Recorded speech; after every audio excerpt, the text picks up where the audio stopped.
Hi guys, I wanted to talk to you today about the humble plant dandelion. Now I'm sure you've all seen this or perhaps have it growing in your own garden. Here it is in my garden, quite short because we cut our lawn. We have a big tick problem here, so we have to unfortunately cut our lawn. But before I do, I always run around and collect everything from the dandelion. Now absolutely every part of this plant is medicinal.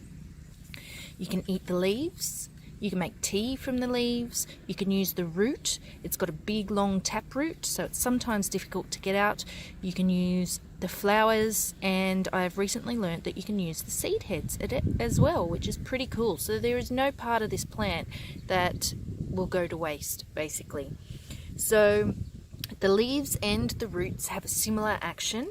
They can be used as a bitter tonic or a digestive, and something we call a cholagogue, which works on your gastric secretions, helping your gallbladder functions, which in turn, obviously, if you're going to assist with your digestion, you're going to help with your bowel movements as well. So this is a beautiful herb to have in your medicine cabinet at home. I collect the beautiful flowers and I use these in an infused oil. You can infuse these in honey and have a dandelion honey, which tastes lovely. I use these, however, to make a nice skin cream. It's very nourishing to the skin, which is beautiful. So this is our humble dandelion. Oh, and I also use the leaves. I collect them and I put them in a summer or a spring, I should say, pesto. And this isn't the usual cooked pesto that you might imagine that you have on your pasta. This is a fresh herb pesto that I used with a bunch of other herbs, and I put it on a nice sourdough or any other bread that you prefer to eat, and eat it as a nice summer treat. And my young son loves it. It's delicious. So there you go. There's dandelion.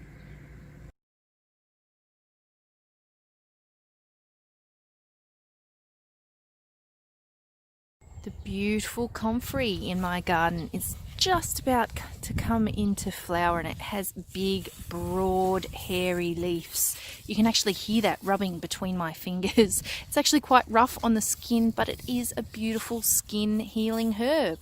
Now, the contents of this herb contain something called pyrrolizidine alkaloids, which when ingested in huge amounts are damaging to the liver if you've got a previous underlying liver condition.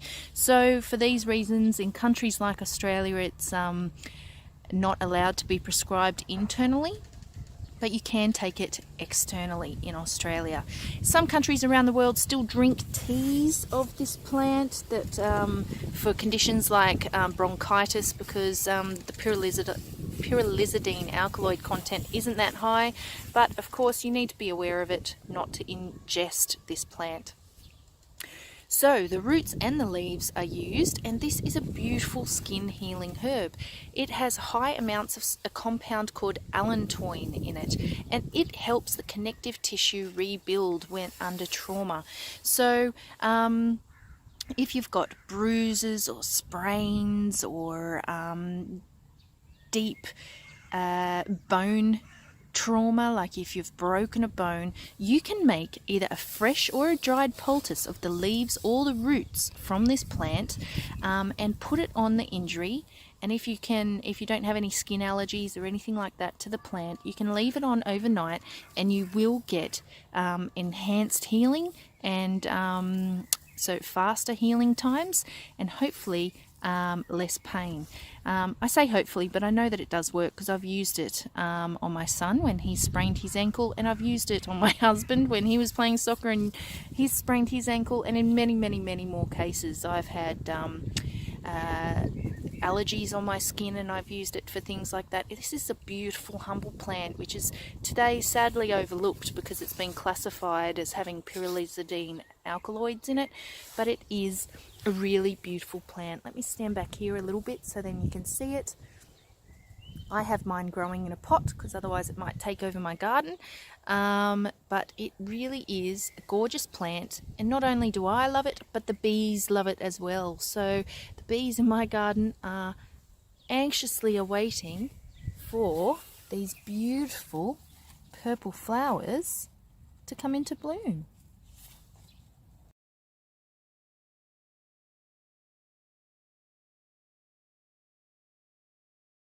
Another beautiful plant I have growing in my garden is goldenrod or solidago. Now this one's not flowering yet. This one will flower later in the summer, and it's still spring here in the northern hemisphere, but you can see the beautiful long slightly serrated leaves here, and they're really soft and beautiful as well.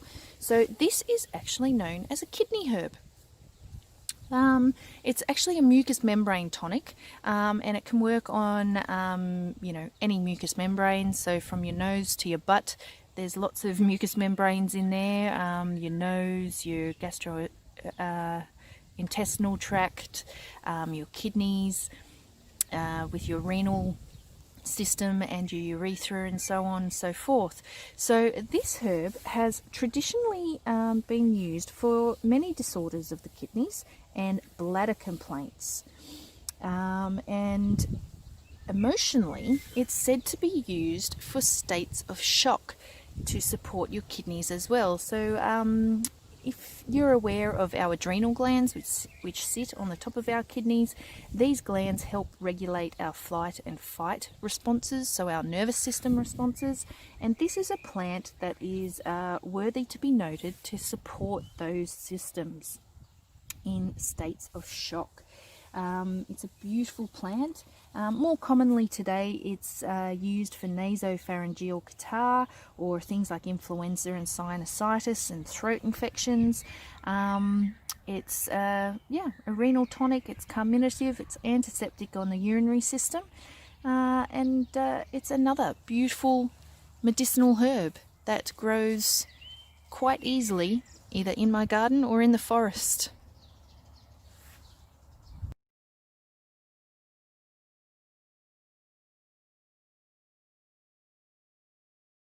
Another beautiful herb in my garden is lady's mantle, or Alchemilia vulgaris.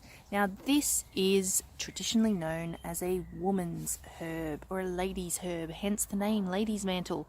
In German it's called Frauenmantel.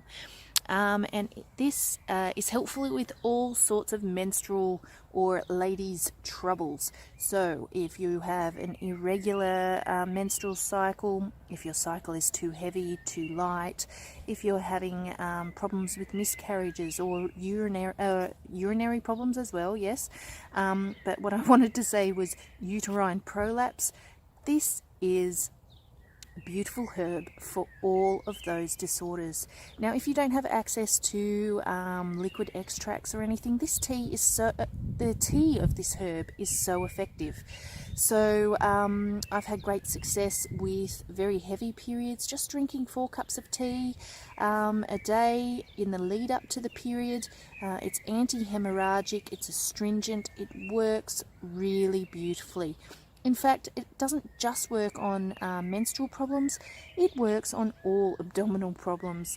So things like endometriosis is what I'm trying to say, any sort of intestinal colic or problems with the abdomen itself. This is a gorgeous herb to have on standby.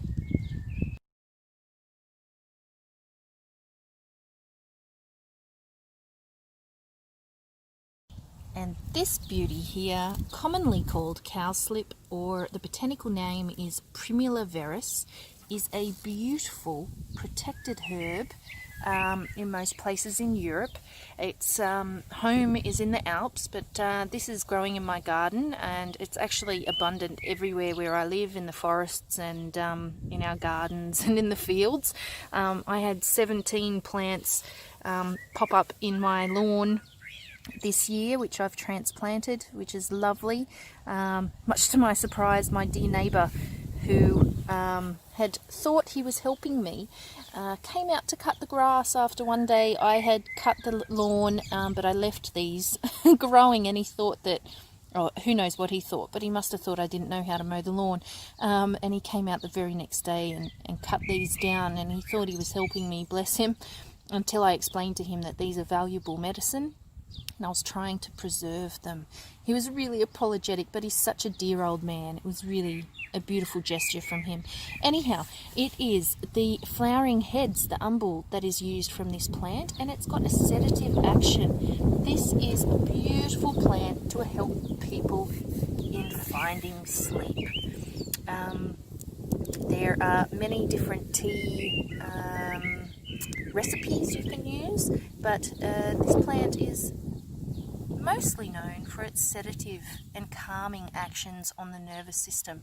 It's a gorgeous plant, and one that I am thrilled to see in great numbers growing in the wild again, albeit not being picked, of course, because it's protected.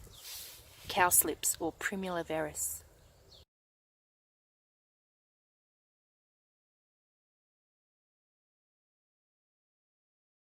Now here in the back of my garden, I am lucky enough to have a beautiful hawthorn tree, really. It's not quite a bush. It's so big. If I can come back here and show you how high it goes up. It's actually my neighbour's tree, but it comes over my back fence, and she has given me permission to pick the blossoms and the leaves and the berries, which are the medicinal parts of this plant. Now this is a beautiful cardiac herb. There are so many studies that have been done on the Crataegus species, which is the botanical name. This one is Crataegus menigma. And at this time of the year, in spring, we gather the flowers and the leaves. They have the highest flavonoid content and are used medicinally in heart conditions such as angina. They're used to dilate the vessels, so they're a vasodilator. Sorry, my camera is just moving around here. So the World Health Organization even lists this plant as a useful ally in congestive heart failure. It has similar properties and actions to a lot of the beta blockers that are used from a pharmaceutical perspective, but of course these are a little bit kinder and don't have all of the side effects that the pharmaceutical medicines do. So later today I will be picking myself more hawthorn blossoms, and later in the year when all the berries come out, I'll pick some of the berries as well. But look, if you're going for a walk and you're in the northern hemisphere or even the southern hemisphere and you know of places that grow them, I think in cooler climates like in Tasmania in Australia, there are Crataegus species growing, so maybe in the southern areas where it's a little bit cooler as well, you will find the beautiful hawthorn bushes. Please look out for them. Please experiment a bit. You can dry the leaves and the flowers and make your own teas. And not only are they used in the treatment of heart conditions, but they're also used in the prevention. So if you've got heart conditions that run in your family, of course you want to speak with your doctor first or a trained herbalist, but have a look at hawthorn. It's such a beautiful medicine.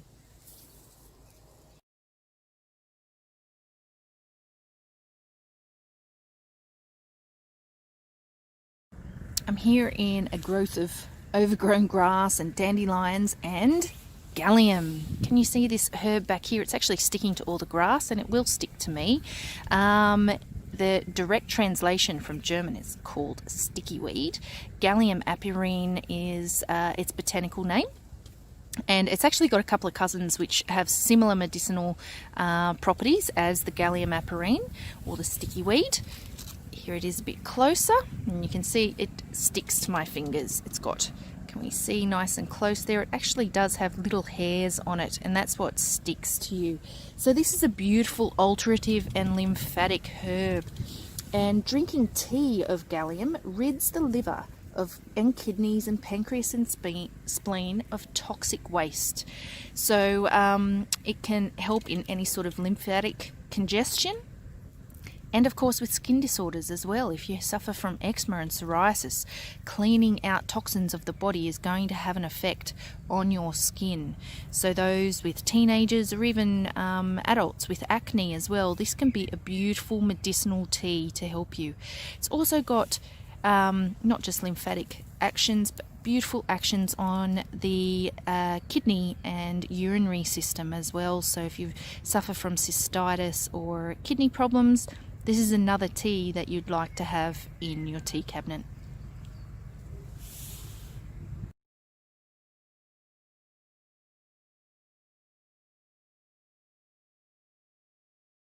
Just a little ways up from our Gallium and our dandelions, we have the gorgeous spring tonifying nettle.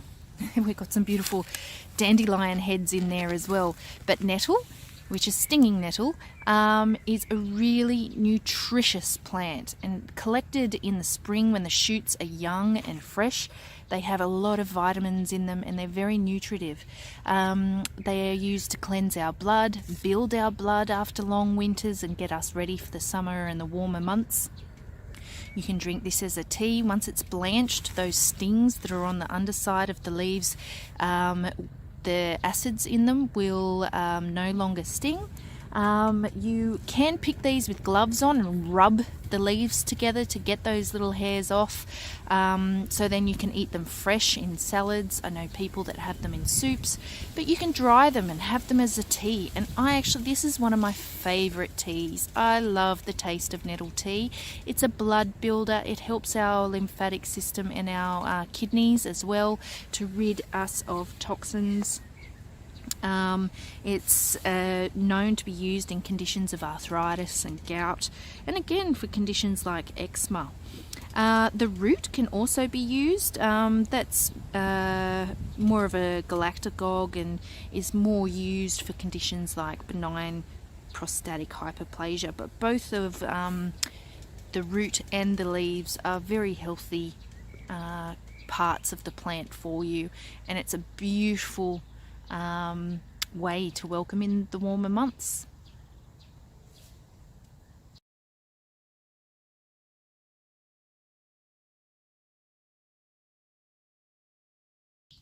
And here we have two of the plantains side by side. Here we have the narrow leaf plantain, which is Plantago lanceolata or ribwort, and here we have the broadleaf plantain. So I'll start by talking about the narrowleaf plantain. Now this one can be used topically. They both can be used topically on wounds and bites and stings, but this one internally is used for more the bronchial type problems that you may experience. Bronchial asthma it's really good for. It's a really mucilaginous herb. It's really nourishing for the mucous membranes within the body. So when you have nasal catarrh or any sort of congestion in the lungs, bad coughs and things, this is a beautifully enriching herb to add into your herbal medicine mix. Or you can just dry the leaves or even use them fresh as an infusion and drink it daily, and it will help you with those things. You can... I recently used this on a child with a bee sting. We picked some of the leaves. I had the mum chew on the leaves and put it on the child's arm, and the intensity of the sting was relieved after some time. We didn't find in the area that we were the broadleaf plantain, but it can be used exactly the same way. Now I'm just going to scoot over here to where a bigger more plainly seen plant is. You can see these gorgeous broad leaves with the big varicose veins. It's got the stem with the flower coming out the top. There's another one there, nice and tall. Another beautiful identifying feature of this plant. And the broadleaf plantain used internally more so for urinary problems, so cystitis with hematuria, hemorrhoids, and even for mouth ulcers. People that, if you've just bitten the side of your cheek, for instance, and you've got an open wound inside your mouth, you can chew this up and hold this on the inside of your cheek, and it will take some of the inflammation away and improve the healing time. But also just for regular mouth ulcers as well, this plant will definitely help with that. So in the olden times, this was the snake bite remedy. All of the plantains have similar features in that regard. So again, here's the ribwort, Plantago lanceolata, and this is the broadleaf or Plantago major. plantain. If you get stung either by mosquitoes or something more sinister, you can chew this up. Your saliva will activate the ingredients, or if you don't want to chew it up, water works just fine as well. Something that will moisten it, and you crush it and you activate those internal constituents within the plant, and you put it on as a poultice. It will take the burning sensation off, the itching, and it draws the toxins to the surface. So it gets rid of them.